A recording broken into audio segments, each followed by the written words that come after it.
लगता है कि कभी मेरे विक्रम आदित्य, यशोधर्मा, अशोक, हर्ष जैसे राजाओं को जन्म दिया है।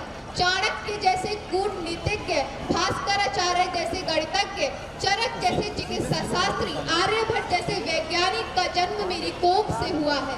दिवा स्वप्न सा लगता है, आज मैं व्यथित हूँ। देश की आन बान शान की रक्षा करने वाले मेरे वीर सैनिक पुत्रों के मुखों पर अवसाद की घनी छाया दीख पड़ती है। मैं आज दुखी होकर भारत के लोगों को पुकार रही हूँ, कौन करेगा मेरा उद्धार, कौन हरेगा मेरी पीड़ा, कौन करेगा मुझे चिंता मुक्त। अरे ये सामने से कौन आ रहा है? शायद कोई किसान है। हाँ वही तो है, इसे बुलाती हूँ। ओ भारत के किसान, तुम्हें भारत माता पुकार रही है। प्रणाम भारत माँ। माँ क्या आज्ञा है? भारत के अन्नदाता, मेरे पुत्र, तुम तो सारे विश्व का पालन करते हो। सर्दी गर्मी वर्षा में भी कड़ी मेहनत करके सबके लिए अन्न उपजाते हो। तुम्हारे उपकारों को देखकर मैं तुमसे सदैव प्रसन्न रहती हूँ। तुम्हारे श्रम की बूंदें मेरे आंचल पर गिरकर माँ का ऋण तो उतार देती है, लेकिन पुत्र आज मैं व्यथित हूँ। आज मेरे सभी पुत्र अशांत हैं। मैं भारत के लोगों के पतन पर चिंतित हूँ। क्या तुम हर सकते हो मेरी पीड़ा, कर सकते हो मेरा उद्धार? हे भारत माता, मैं तो स्वयं आपको खोज रहा था। मैं तो स्वयं अपनी पीड़ा लेकर आपके पास आने को बेचैन था। मैं परिश्रम करते करते थक गया हूँ। हल चलाते चलाते मेरा मन भी आर्थिक विभीषिका से जुट गया है। मैं चूर चूर होकर टूट चुका हूँ। ये सब कुछ मैं सहता रहा हूँ, लेकिन समाज में आज भी मुझे हीन दृष्टि से देखा जाता है। मेरे वेश को देखकर लोग मुझे जाहिल, अनपढ़ तथा शोषण योग्य जीव समझकर तुच्छ मानते हैं। सब मेरे परिश्रम द्वारा उगाए हुए अन्न खाते हैं, लेकिन यदि मैं किसी कार्यालय में जाकर निवेदन करता हूँ तो मुझसे अफसर तो क्या, दफ्तर का साधारण बाबू भी सीधे मुंह बात नहीं करता। मुझे कोई भी कार्य कराने के लिए सुविधा शुल्क देना पड़ता है। हमारी सेवाओं के लिए सरकारी बैंकें तथा सहकारी समितियां खोली गई हैं, परंतु वह भी सुविधा शुल्क लेकर फाइल को आगे बढ़ाते हैं। इस प्रकार ये मेरा शोषण करके मेरी भरपूर सेवा कर रहे हैं। माँ, मेरे फसल का मूल्य भी वह लोग तय करते हैं जिन्हें खेती के बारे में तनिक भी समझ नहीं है। सरकार की नीति स्पष्ट न होने के कारण मुझे अपनी फसलों को औने पौने दामों पर इन बिचौलियों के हाथों बेचना पड़ता है। अब आप ही बताओ माँ, इस प्रकार मैं अपने परिवार का नियमित खर्च तथा बच्चों की पढ़ाई का खर्च कैसे उठाऊं? ये अपना भार अब आप ही संभालो, मेरा उद्धार करो। प्रणाम भारत माँ। अरे मेरा कृषक पुत्र को कितनी असीम वेदना है, कितना दुखी है बेचारा, सामाजिक अपमान से अधिक शोषण से टूटा हुआ। अब कौन हरेगा मेरी पीड़ा? अरे वह सामने से कौन आ रहा है?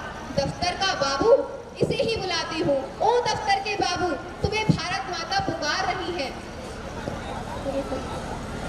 प्रणाम भारत माता, आपने मुझ जैसे निरीह प्राणी को पुकारा, मैं धन्य हो गया माँ।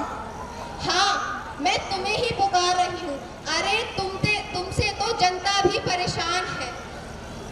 सुना है तुम बेकार ही फाइलों के पन्ने उलटते हो, दफ्तर में बैठकर क्रिकेट कमेंट्री सुनते हो, छोटे से कार्य के बदले भी तुम अपनी जेबें गर्म करते हो, समाज के कमजोर वर्ग तक से तुम सुविधा शुल्क मांगते हो, और अगर वह सुविधा शुल्क देने में असमर्थ हो तो तुम उनसे दफ्तर के चक्कर लगवाते हो। क्यों करते हो ये सब? क्षमा करें माँ, जो आरोप आपने मुझ पर लगाए हैं वह पूर्णतः सत्य हैं, परंतु माँ मैं मजबूर हूँ। इस महंगाई के दौर में केवल वेतन से गुजारा नहीं होता माँ, ईमानदारी से करना भी चाहे तो कर नहीं सकते। कुछ अधिकारी अपना हिस्सा मांगते हैं, मैं यह सब नहीं करता हूँ तो मुझे तबादले की धमकी दी जाती है। आप ही बताएं माँ, मैं इस प्रकार अपनी ईमानदारी एवं कर्तव्य का निर्वहन किस प्रकार करूँ? मैं बहुत पीड़ित हूँ माँ, मेरा उद्धार करो। प्रणाम। अरे मेरा यह पुत्र भी कितना अधिक परेशान है, तो सुखी कौन है? कौन हरेगा मेरे भोले भाले नागरिकों की पीड़ा को?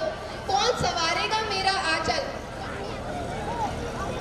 अरे वह सामने से कौन अफसर आ रहा है? इसे ही बुलाती हूँ, ये जरूर कुछ कर सकता है। ओ भारत के सरकारी अफसर, तुम्हें भारत माता पुकार रही है। हे भारत माँ, आपने मुझे पुकारा, यह मेरा परम सौभाग्य है माँ। कहीं मैं आपकी क्या सेवा कर सकता हूँ माँ? अरे अफसर, तेरे आचरण से तो आज जनता भी परेशान है। मैंने तुझे अफसर इसलिए बनाया था कि तुम अपने अधीन कर्मचारियों से सही ढंग से काम करवा सको, लेकिन सुना है तुम तो उनसे अपना अवैध हिस्सा मांगते हो।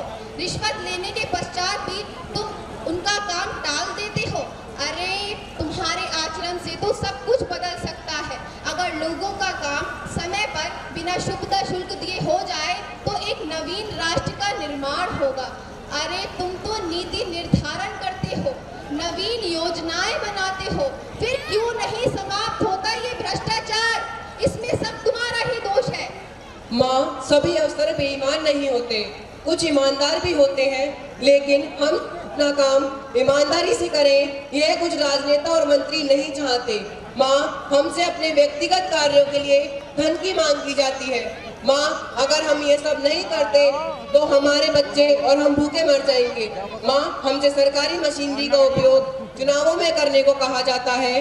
माँ, अगर किसी मंत्री का कहीं दौरा है तो हमें अपना सारा ध्यान उसकी सेवा में लगाना पड़ता है, जिससे वह हमारे कार्य से प्रभावित होते हैं। माँ, इन सभी चीजों में इतने धन का खर्चा होता है कि अगर हम ये सब अपनी वेतन से करें तो हमारे पास कुछ नहीं बचेगा। मैं स्वयं मजबूर हूँ, मुझे क्षमा करो माँ, मुझे क्षमा करो, मेरा उद्धार करो माँ। अरे मेरा यह पुत्र भी कितना अधिक परेशान है, बेचारा। अब कौन संवारेगा मेरे आंचल को, कौन करेगा मेरा उद्धार? वह सामने से कौन आ रहा है? कोई राजनेता? हाँ, इसे ही बुलाती हूँ। ओ भारत के नेता, तुम्हें भारत माता पुकार रही है। प्रणाम भारत माता। माँ, आपके दर्शन पाकर तो मैं धन्य हो गया। कहिए माँ, मैं आपकी क्या सेवा कर सकता हूँ? मेरे पुत्र, तुम्हें तो मैंने राष्ट्र निर्माण का काम सौंपा था, किंतु तुम भी पथ भ्रष्ट हो गए हो।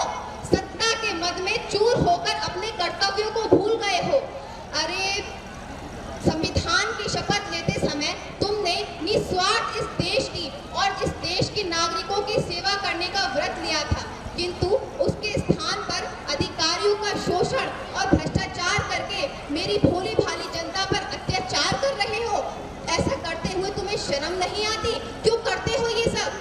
माँ, आपने ये जो गंभीर आरोप मुझ पर लगाए हैं, यह पूर्णतः सत्य नहीं है। हमारी भी कुछ मजबूरियां हैं। जब इस देश में चुनाव निकट आते हैं तो हमें भी करोड़ों रुपया धन खर्च करना पड़ता है। हमसे यही सामने बैठी जनता वोट के बदले पैसा और शराब की इच्छा करती है। माँ, यदि कोई गरीब व ईमानदार व्यक्ति चुनाव लड़ने की सोचता भी है तो यही लोग कहते हैं, छी, ये नंगा क्या चुनाव लड़ेगा।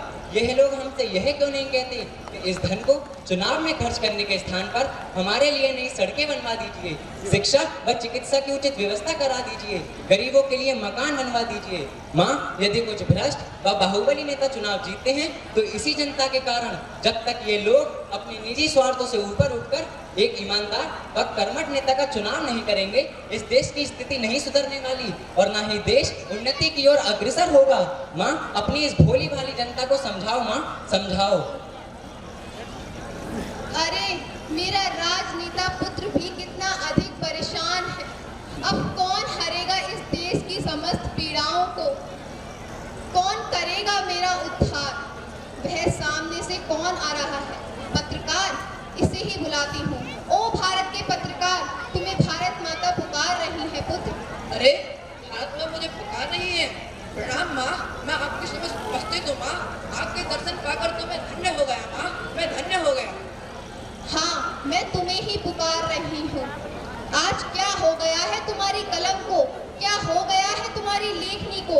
अरे तुम्हारी लेखनी में तो इतनी क्षमता है कि भ्रष्टाचार से लिपटे राजनेताओं, मंत्रियों, अफसरों के कृत्यों को समाज के सामने उजागर कर दे। पुत्र, अपनी लेखनी द्वारा इन सभी बेईमानों के चेहरे को बेनकाब कर दो। क्या तुम्हारी भी लेखनी फीकी पड़ गई है? क्या तुम भी इन सब की तरह कर्तव्य विमुख हो गए हो? क्या तुम्हारी भी कलम में अब सत्य को उजागर करने की क्षमता नहीं रही? धिक्कार है ऐसी पत्रकारिता पर। हाँ माँ, आप सत्य कह रही हैं कि मेरी कलम में ताकत है क्रांति लाने की। सत्य लिखने की, लेकिन यदि आज मैं सत्य लिखता हूँ तो मुझे जान से मारने की धमकी दी जाती है माँ। मुझे निर्दोष फंसा दिया जाता है, मुझ पर झूठे आरोप लगाकर मुझे जेल भिजवा दिया जाता है माँ। मेरी प्रेस पर झूठे मुकदमे लगाकर उसे बंद करने की धमकी दी जाती है। अगर मैं किसी राजनेता मंत्री के खिलाफ कुछ लिखता हूँ तो ये मेरी जिंदगी के खिलाफ खिलवाड़ होता है माँ। मेरे हाथ बंधे हुए हैं माँ, मैं मजबूर हूँ, मुझे क्षमा करें माँ, मेरा उद्धार करें। अरे मेरा ये पत्रकार पुत्र भी कितना अधिक परेशान है, बेचारा। अब कौन करेगा मेरा उद्धार? वह सामने से कौन आ रहा है? सैनिक, मेरा वीर पुत्र, इसे ही बुलाती हूँ। ओ भारत के वीर पुत्र, तुम्हें भारत माता पुकार रही है। प्रणाम भारत माँ, आपका ये पुत्र आपकी सेवा में हमेशा तत्पर है। कहिए क्या आदेश है माँ? लेकिन पुत्र, तुम्हारे भी कष्ट बढ़ते जा रहे हैं।